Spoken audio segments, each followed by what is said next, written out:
We used to swim in the river, for one thing. Herb Britton is 96.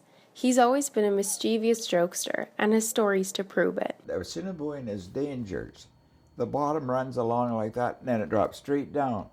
So you're walking along, and all of a sudden you're over your head.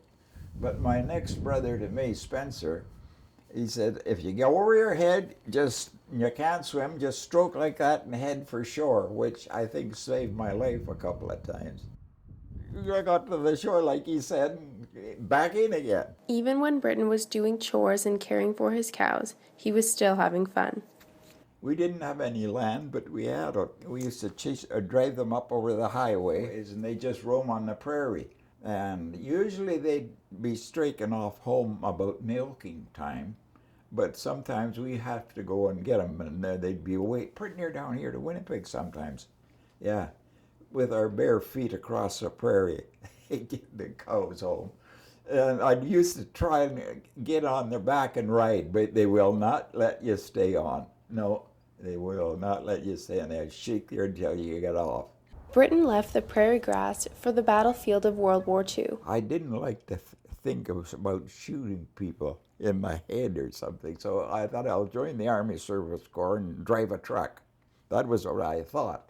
But once you get in the Army, they tell you what to do. You don't think anymore. Yeah, you're told what to do. Britton went all over Europe, escorting troops on his motorcycle. And when we was sometimes riding behind the trucks loaded with troops, they'd give me the death sign. Yeah, all the guys sitting in the back, because more of them. There was a big cemetery in England full of dispatch riders get killed riding too fast. I had that motorcycle going 100, and I passed the officer in the head of the convoy. Did I get hell? Where in the hell did you think you're going? 100 I was going.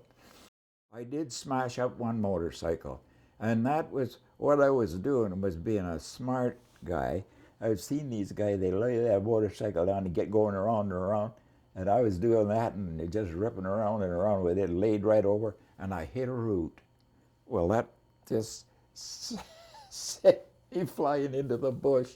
God, that ended that. Britton came back to Headingley 7 years older, a decorated soldier, and a husband to Peggy Patricia Jennings. I was telling you about her hands. They were all callous, and I was soft as putty. So anyways, yeah, we got along well from the start, and we were married in England finally. And I'll always remember this.